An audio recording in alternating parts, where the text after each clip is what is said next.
Good morning, evening, or afternoon, everybody. It's Kaghoe coming at you with another video. So today we are going to be talking about the pros and cons of the SoD mega servers. I have been getting so many comments on the videos, people DMing me questions, just asking my general thoughts on it, when it's going to happen, what it's going to be like, what are they doing, and honestly, I don't know the answer to most of that. So today I just want to talk about the positives of it and the negatives of it, and just sort of, put all those ideas and thoughts into one video for you guys. But before we get into the video, be sure to like, comment, and subscribe. Everything you guys do helps my channel grow, helps me get discovered, and helps me help as many people as possible, which is the entire point of my channel. So without further ado, let's get into the video. So, one of the biggest pros of having the SoD mega servers, putting all the PvPers on one and putting all the PvEers on another, is going to be that everyone is going to be able to play SoD together. If you want to be on a PvE server, you go to the PvE server. If you want to be on a PvP server, you go to the PvP server. And it is really that simple. And that has been one of the oldest sort of divisions in WoW. And, when it was later on, or earlier on in Classic and people original vanilla even, there were so many massive serverless, but technology has gotten so good that everyone can, for the most part, be playing together. And I think MMOs are at their best when people are doing just that, playing together, playing the way that they want to, and you don't have sort of artificial gatekeeping such as servers, which back in the day made sense. The technology wasn't there. But nowadays, especially if you've played retail at all recently, it works very smoothly and it is very easy. So you taking some of that tech from there and putting it in here, I think can be very, very useful. The next thing that is a massive pro is that there's just generally more people, there's more pugs, there'll be more groups, and just all around more MMO things that you'll be able to do. You'll be able to play all of the MMO things because there'll be more people doing that. You're not going to struggle to find a group when you're leveling because there'll be more people leveling. You're not going to struggle to find EXP run for BRD because there'll be more people there trying to level from 50 to 60 that are interested in that.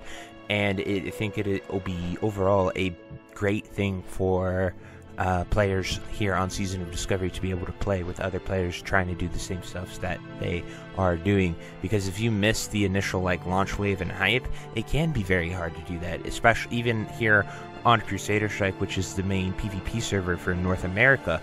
I've ran into that problem too, where it takes 30 minutes to an hour just to get a group together to do a ZF when you're leveling, and it can be really, really sad to see. Another benefit of this is that there are a lot cheaper goods and less sort of moneymaker monopoly goblins that sit and play the auction house the entire day. I think that is a huge benefit to having a large server because there's just so much goods that you can't possibly keep it up without spending copious amounts of gold and money, and most of it crumbles within a few hours if they get any market making done at all. And so I think cheaper goods is always good because it allows players that are, maybe raid logging, they just log in, do their dailies once a week, twice a week, and then they have enough gold to buy all their consumables for raid.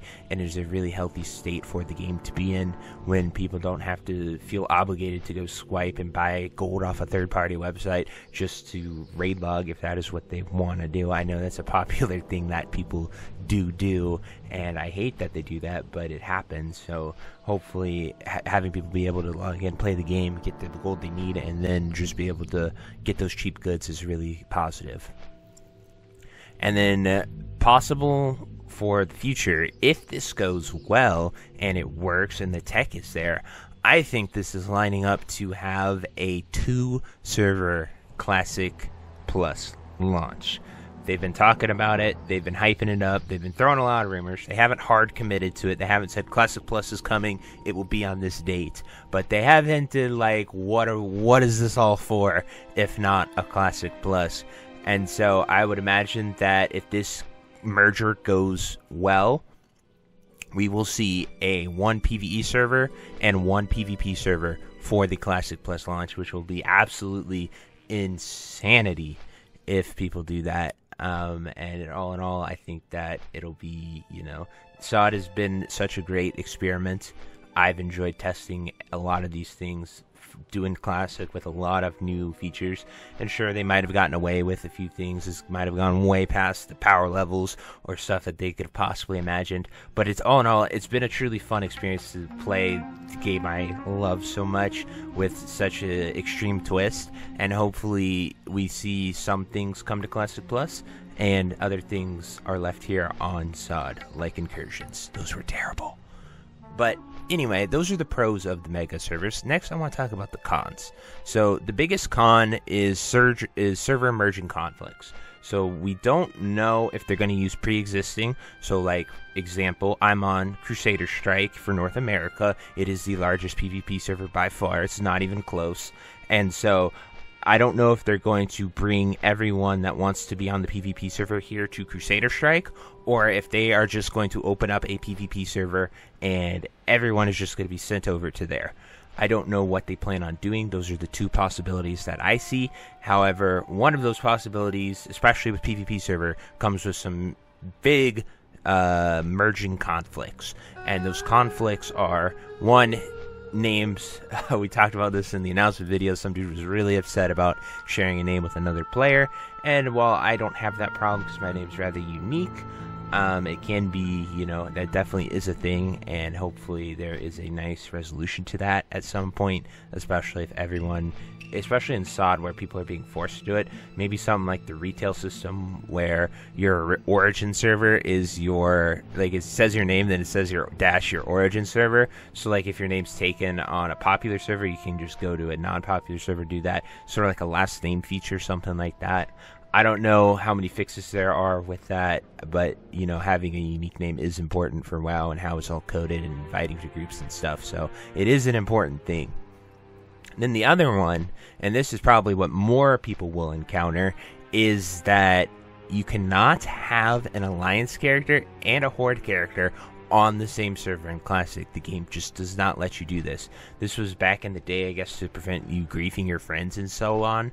But nowadays it's kind of obsolete because people literally just make second accounts. We have the tech, you can link it all to one Battle.net. People are willing to spend a lot more money on the game, pay that second sub. You can literally get the money from, doing passive income making the entire day on the second account and buy a WoW token on Kaghoe or retail if you want.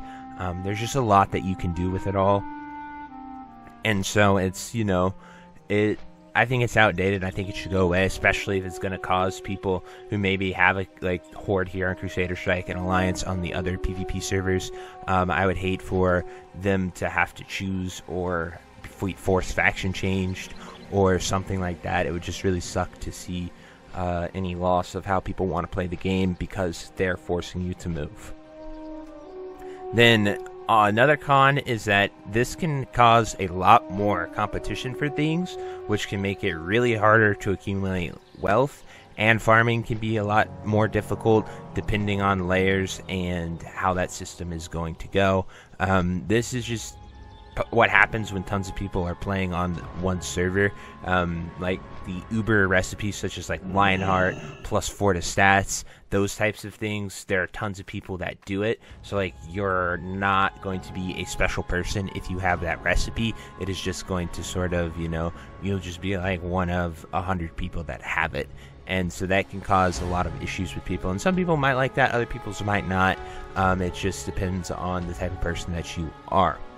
And finally, the last con is the server instabilities that could occur and the auto layer system, as well as the faction imbalances that it could cause. So what do I mean by that? I think a lot of people, if you've been playing on the big servers, you have noticed like you're just out there in the world, you're killing a mob, and bam, your layer collapses, and you're like, what the hell? Like, I've literally had it happen mid-fight, fighting a mob. Layer collapses, bam, there's 4 alliance around me, and I just get ganked, and I don't get to kill my mob because it disappeared. And it's just really frustrating when that happens because you didn't do anything wrong. You're just out there playing the game, and then you get layered, and then there's alliance there, and then they kill you. obviously that's like the worst possible scenario that can happen, but it has happened to me, and I've gotten extremely frustrated when a layer collapses on me, and when I'm doing something, and then the thing I'm doing I can't do because there's too many people there or something else like that. And so it can just be really, really problematic. And then layering has its benefits, but also something that gets overlooked, and if you've been playing on these servers you also do this, is like certain layers just become incredibly imbalanced. Like there literally just becomes an alliance and a horde layer. Like people literally just like, oh, layer 1 all the alliance are over there, layer 2 all the horde are over here. Like people literally just lock down layers and make it safe for their faction, and then the word gets around, hey, this is the horde layer, this is the alliance layer, don't go here unless you want to just get camped endlessly. And so those are a few problems that could occur with a mega server, especially mainly PvP problems. Talking about that, PvE shouldn't have those types of problems really, because you're not killing each other. The only thing that could happen is just too many people on the servers and the Blizzard servers not being able to handle it. But anyway, guys, those are all the pros and cons of the SoD mega servers. I truly hope you enjoyed this video. I would love to hear if you think I missed anything. If you have anything you'd like to add, definitely drop it down below. I do enjoy nice civil conversation and reading all the comments. So anyway, I hope you enjoyed it, and until next time, I'll see you later. Have a great day. Bye-bye. Hey you. Yes you. Are you still there? Well, I appreciate you for taking the time to watch this entire video and making it to the end here. If you enjoyed this video, definitely check out the other videos about World of Warcraft listed in these playlists down below. And thank you again. Have a great day. Bye-bye.